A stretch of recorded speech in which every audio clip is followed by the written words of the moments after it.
Hello and welcome back to the channel everyone, it's the Eradicator, and in this video we will be talking about inside Star Citizen of course, but especially we'll be talking about the little Easter eggs that were shown during this episode of Star Citizen, and there are quite a few. We'll start with the very beginning of this video here, which looks like the back alleys of Area 18 on ArcCorp, and something very interesting is happening in that back alley. We can see that someone is sniping an NPC. That is definitely an NPC there, fighting in the back alleys of ArcCorp. This is something that we can't do in the verse right now, but this is something that the devs did say that they want to happen in the future. First, we're gonna have to sneak those weapons into the landing zones because there are customs and security checks, so it's not going to be easy, but yet feasible. Of course, if there are going to be gunshots in those landing zones, the security are going to respond, so you're gonna have to again maybe drop your weapon or abandon it, or just pretend you're just a regular person and try to avoid security. It's gonna be providing for a lot of exciting gameplay, but obviously it's not for now. But what they're showing us here perhaps is a good indication that maybe they are finally working on those. Next, we are having a look obviously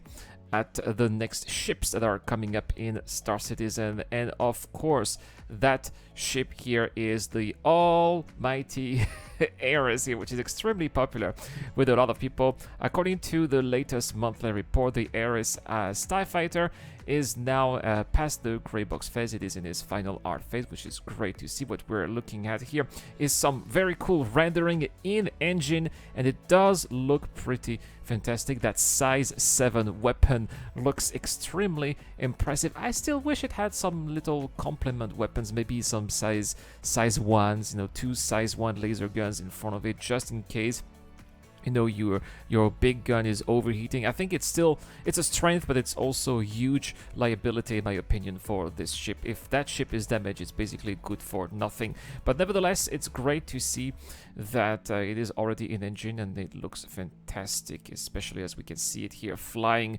above Daymar. What a wonderful ship. And it's great to see that they're using some assets from previously made Crusader ships like the Hercules and of course the Star Runner.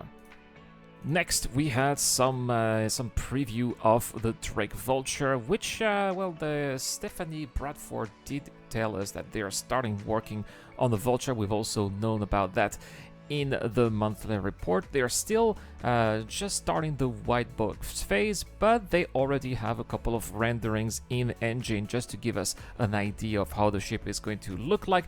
This, if in case you've been sleeping in a cave, obviously you should know that the Vulture is the first ship that's going to be accompanying the new salvage gameplay that is scheduled to be coming later this year. And we need to have some ships available for that. Obviously, we have already the Reclaimer, and the Vulture is going to be the entry level. Also, later we had another segment, which is the Spring Report, and my friend Sigelian here is going to really appreciate what we're seeing here. A Starfarer in action, doing what it is supposed to do, refueling other ships, and they are using the docking mechanics that have already been seen with the Constellation for this kind of gameplay. And it's going to be very useful because a lot of ships do consume a lot of fuel, especially fighter ships, which get to 75 or 50% of fuel capacity very quickly, and it's very annoying to go back to a landing zone or a rest stop. So having some Starfarers flying around to our destinations when we need some fuel and refueling us is going to first be a novelty, it's going to be a challenge as well, and it's going to be a great opportunity to have player-to-player interaction. So I am definitely all for that. We were also told that they're working on bombs as well, and it seems that we're going to be using something similar to the missile operator mode, and that bombs are going to work similarly to missiles without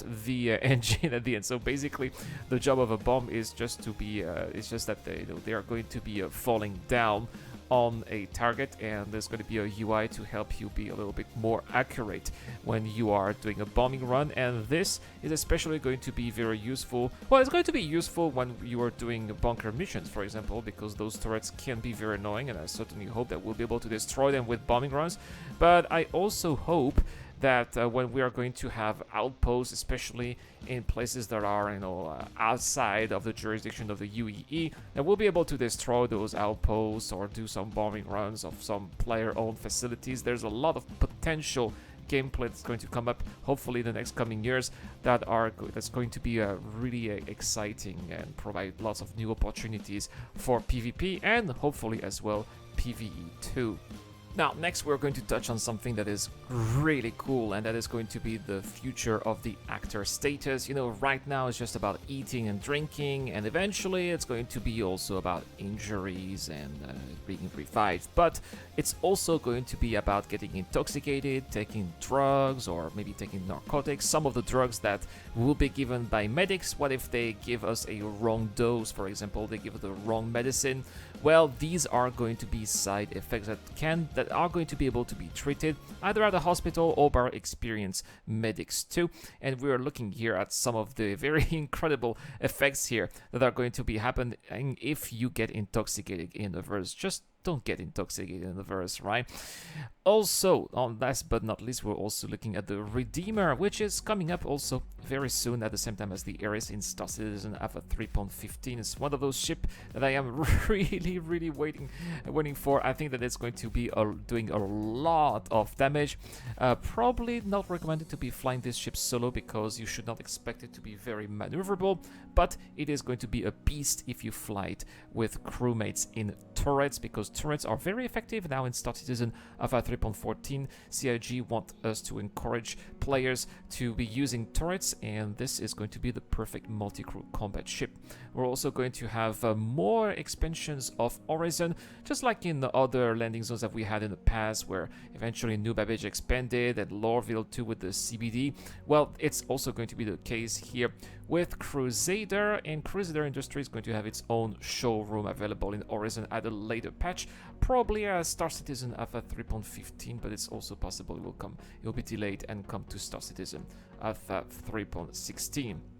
Last but not least, Jared shown us some exceptional, amazing work of some early preview of one of the planets of the Paro system.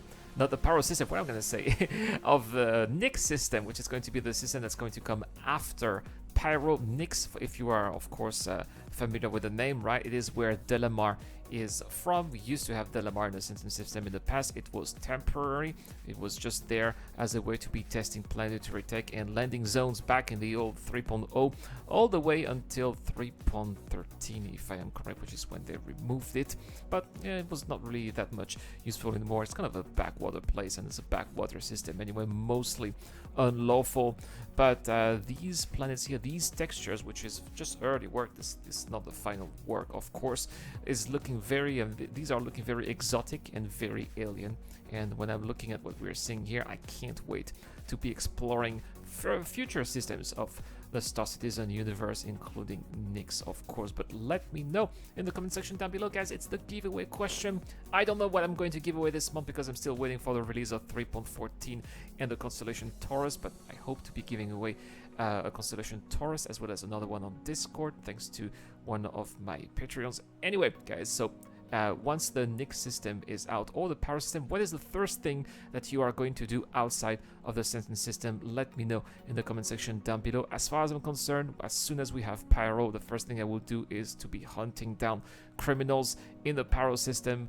Maybe the Pyro Crab if it's available, but I don't think that it will for loot or for reward or fame, maybe. But I hope that there are going to be financial incentives for lawful players to be doing that. Anyway, guys, that's all for this video. I always like those tidbits of information, those Easter eggs about the future of Star Citizen in those episodes of Inside Star Citizen. It is great because it's like an official Star Citizen leaks, you know, when they are revealing some of those future content.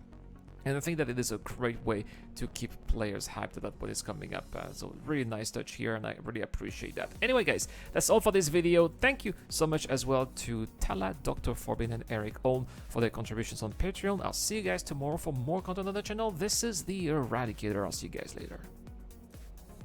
This video is brought to you by the people who support this channel on Patreon and via the join button as well. Supporters of the channel get access to lots of cool perks, such as access to my private Discord, your question answered in the show, you get to know when I'm going to play, and also you get to have a chance to influence the editorial line of the channel. Any help is appreciated, starts at just $1 a month. Thank you very much for watching. This is the Eradicator, and I'll see you guys later.